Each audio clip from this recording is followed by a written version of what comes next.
Kisah seorang wanita yang kematiannya disambut oleh ribuan malaikat di masa Nabi Muhammad. Dahulu di zaman Nabi Muhammad, hiduplah seorang wanita solihah bernama Nusaybah binti Ka'ab. Wanita ini dikenal sebagai sosok yang tangguh dan pemberani dalam melawan kejahatan orang-orang kafir dan musyrik. Keberaniannya bahkan sampai membuat Nabi Muhammad kagum. Nusaybah sendiri dikenal sebagai salah satu sahabiah atau sahabat Nabi dari kalangan wanita. Dikisahkan, pada suatu hari Nusaybah sedang berada di dapur dan suaminya sedang beristirahat di dalam kamar. Tiba-tiba, Nusaybah mendengar suara gemuruh seperti gunung-gunung batu yang runtuh. Beberapa hari ini memang terjadi ketegangan yang memuncak di Gunung Uhud, sehingga Nusaybah mengira bahwa suara gemuruh itu pasti tentara musuh. Mendengar hal itu, dia langsung bergegas meninggalkan apa yang dikerjakannya di dapur dan masuk ke bilik kamar. Dia lalu membangunkan suaminya dengan lembut dan berkata, "Wahai suamiku, aku mendengar petik suara menuju Uhud. Mungkin orang kafir telah menyerang." Mendengar hal itu, suami Nusaybah yang bernama Said lantas tersentak kaget dan menyesal mengapa bukan dia sendiri yang mendengar suara itu malah istrinya. Dia segera bangun dan mengenakan pakaian perangnya. Ketika dia menyiapkan kuda, Nusaybah kemudian menghampirinya dan menyodorkan sebilah pedang serta berkata, "Wahai suamiku, bawalah pedang ini dan jangan pulang sebelum menang." Mendengar perkataan Nusaybah, suaminya lantas semakin yakin dan tidak ada lagi keraguan untuk pergi ke medan perang. Dengan sigap dia menunggang kudanya dan langsung menuju ke arah timur di mana pertempuran terjadi. Suami Nusaybah langsung terjun di tengah-tengah peperangan yang berkecamuk. Di sisi lain, Rasulullah melihatnya dan tersenyum kepadanya. Senyum Rasulullah yang tulus itulah yang kemudian membangkitkan semangatnya dalam bertempur membela Rasul.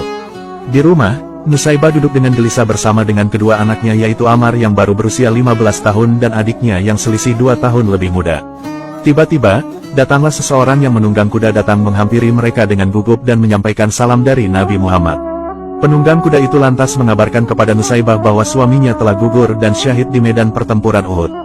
Mendengar berita itu, Nusaybah lantas merasa bersyukur karena suaminya wafat dalam keadaan berjihad membela agama Allah meski di sisi lain beliau merasa sedih karena kehilangan sang suami tercinta. Nusaybah lantas memanggil Ammar dan tersenyum kepadanya dengan tangis yang tertahan. "Ammar, kau melihat ibu menangis. Ini bukan air mata sedih karena ayahmu telah gugur, tapi ibumu sedih karena sudah tidak punya apa-apa lagi untuk diberikan kepada para pejuang Nabi. Maukah kamu membuat ibumu bahagia?" Ammar kemudian mengangguk dan hatinya berdebar-debar. "Ambillah kuda di kandang dan bawalah tombak. Bertempurlah bersama Nabi sampai kaum kafir dan kejahatan terhapus." Mendengar perintah sang ibu, mata Ammar lantas berbinar-binar dan berkata, "Terima kasih ibu, inilah yang Ammar tunggu-tunggu. Aku ragu seandainya ibu tidak memberikan peluang kepadaku untuk membela agama Allah." Akhirnya, Ammar kemudian berangkat ke medan perang tanpa ada rasa takut sedikitpun.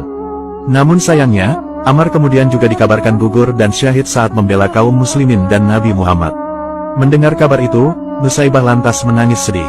Namun, kesedihan Nusaybah bukanlah tentang kehilangan suami dan putranya, melainkan beliau sedih karena tidak punya apa-apa lagi untuk bisa turut membela perjuangan Nabi Muhammad.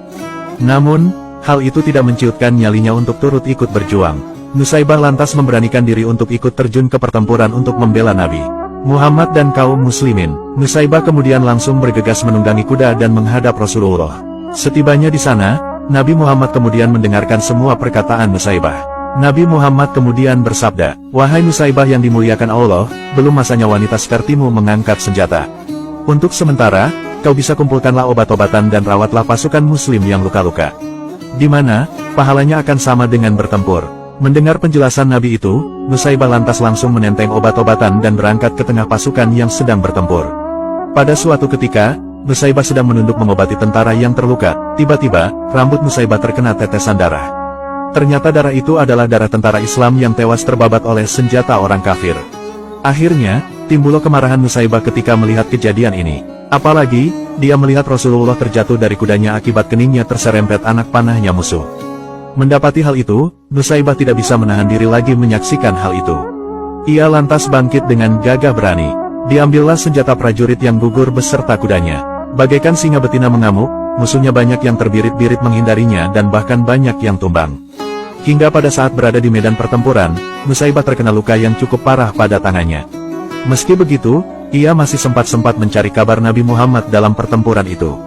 Apakah Nabi Muhammad selamat ataukah mengalami luka yang cukup parah? Namun karena kondisi luka tangan Nusaybah sudah cukup memprihatinkan, ia lantas gugur dan syahid dalam keadaan berjihad di jalan Allah.